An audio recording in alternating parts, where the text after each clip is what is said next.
राधे राधे। कैसे हैं आप लोग? आई होप आप लोग बहुत अच्छे होंगे और अपने आने वाले एग्ज़ाम की तैयारी भी बहुत अच्छे से कर रहे होंगे।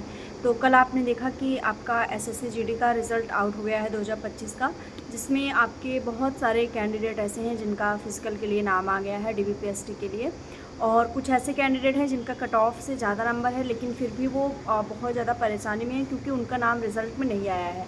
तो मैंने आप लोग के लिए एक वीडियो अपलोड की थी जिसमें विदहेल्ड कैंडिडेट और जो कैंडिडेट आपके रिजेक्ट हो गए हैं, जिनका फॉर्म रिजेक्ट हो गया है, पूरा रिज़ल्ट ही उनका नहीं आया है, और ऐसे भी कैंडिडेट जिनका कट ऑफ से नंबर ज़्यादा है और उनका सिलेक्शन क्यों नहीं हुआ है।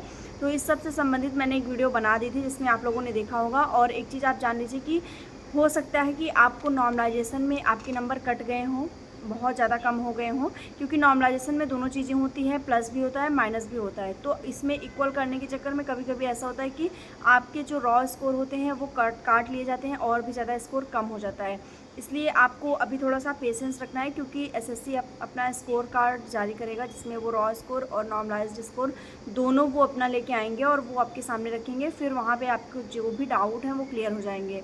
तो जो कैंडिडेट सिलेक्ट हुए हैं वो अपना फ़िज़िकल की तैयारी करें, क्योंकि आपका फ़िज़िकल बहुत जल्द हो जाएगा। आपको बहुत ज़्यादा समय नहीं दिया जाएगा, मतलब 3-4 महीने आपको नहीं मिलेंगे कि आप आराम से तैयारी करें। जल्दी ही आपका फ़िज़िकल होगा तो उसकी तैयारी आप लोग बढ़ा दीजिए।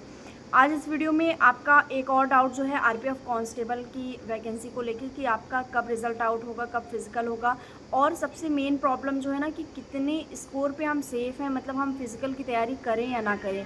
क्योंकि मेन यही रहता है कि हम फिज़िकल की तैयारी करें या ना करें, क्योंकि उसमें फ़िज़िकल में क्या होता है कि आपको सुबह सुबह शाम दोनों टाइम देना होता है, और फिर आप अगर फ़िज़िकल एक्टिविटी इतनी करते हैं तो आपकी पढ़ाई कहीं ना कहीं डिस्टर्ब हो जाती है। तो हर एक स्टूडेंट चाहता है कि वो श्योर हो कि हमारा नाम आएगा या नहीं आएगा। तो जिनका बहुत अच्छा नंबर रहता है वो तो श्योर रहते हैं कि हाँ ठीक है हमारा आएगा, हमको फ़िज़िकल की तैयारी करनी है।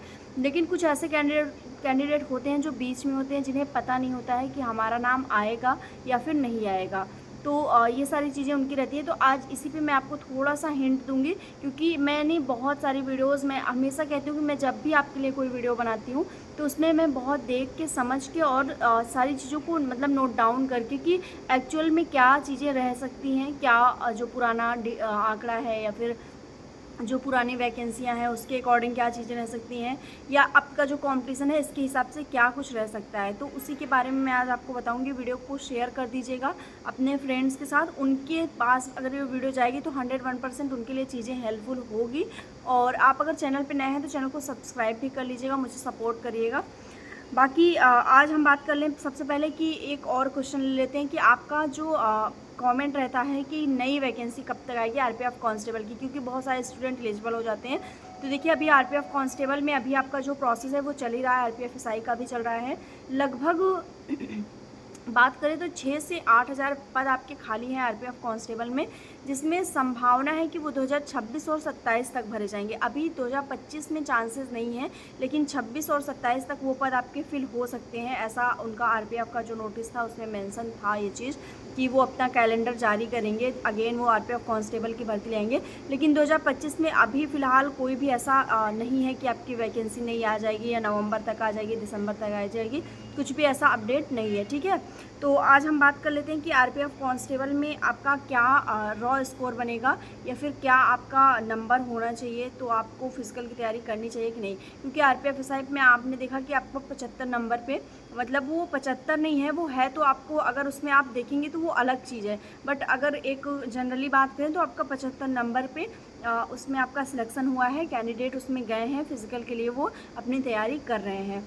आरपीएफ कांस्टेबल की बात करें तो हर एक कैटेगरी की अपनी अलग अलग कट ऑफ बनेगी, हर एक राज्य का अपना अलग अलग बनेगा। लेकिन एक जो एवरेज देखते हैं कि एक एवरेज क्या आ रहा है, तो उसमें अगर आप यूआर कैंडिडेट हैं, मेल कैंडिडेट हैं, तो अगर आप 75 से 80 के बीच में हैं, आपका इतना स्कोर है, आपका इतना नंबर है, तो फिर आप अपनी फ़िज़िकल की तैयारी बहुत ही बढ़िया से करिएगा।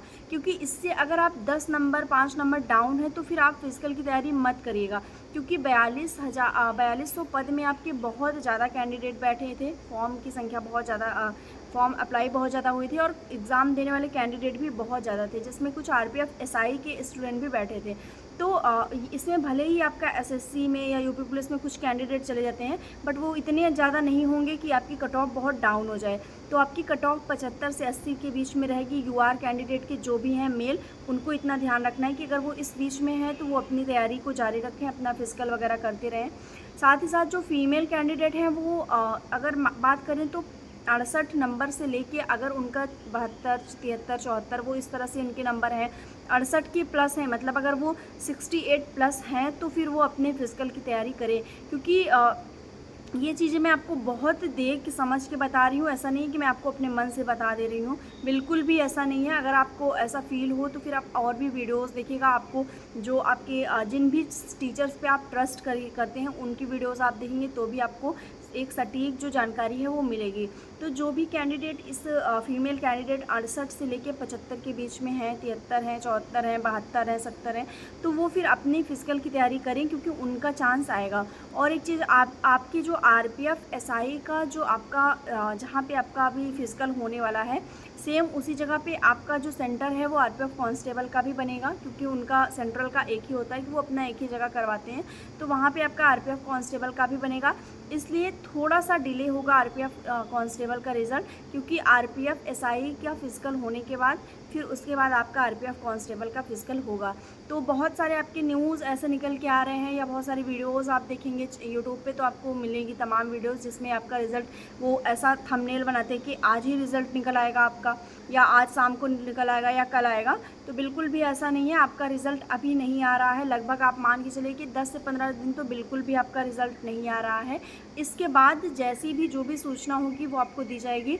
अभी आप लोग अपना, अगर इतना रॉ स्कोर बना है, आपने आंसर की चेक की है, तो आपको कॉन्फिडेंस में आके अपनी रनिंग स्टार्ट कर देनी है। बाकी अगर आपको लगता है कि आपके स्कोर कम है, आपका सिलेक्शन नहीं हो पाएगा, आपका आंसर की चेक करने के बाद आपके बहुत कम नंबर आए हैं, आप 60 में हैं, अगर आप यूआर कैटेगरी के हैं 60 हैं, 65 हैं, तो फिर आपको जो आपके अदर एग्ज़ाम है उसको टारगेट करना चाहिए, क्योंकि बहुत कम चांसेस हैं कि इतनी लोएस्ट आपकी कट ऑफ रहेगी या ना के बराबर है कि आपकी कट ऑफ ऐसे रहेगी।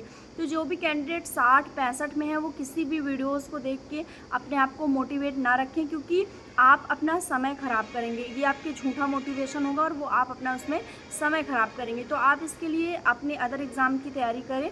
बाकी जो भी कैंडिडेट मैंने जो बताया है उसमें है, साथ ही साथ आप ओबीसी हैं, एससी एसटी हैं, तो थोड़े आप अपना इसमें कम नंबर कर लीजिए। मान के चलिए कि ओबीसी हैं आप तो 70 रखिए, या फिर 73, 72 ऐसे रखिए। एससी हैं तो आप थोड़ा सा और माइनस कर सकते हैं, मतलब आप 2 क्वेश्चन का ले सकते हैं कि 2 क्वेश्चन आप माइनस कर दीजिए। अदरवाइज़ आप इक्वली मान के चलिए कि अगर आपके इतने बन रहे हैं तो फिर आपको अपने फिजिकल की तैयारी जमकर करनी चाहिए, ठीक है। तो जो भी आगे की अपडेट रहेगी वो मैं आपको ज़रूर से ज़रूर दूँगी। चैनल पे आप लोग जुड़ जाइए। मिलते हैं नेक्स्ट वीडियो में, तब तक के लिए बाय एंड टेक केयर।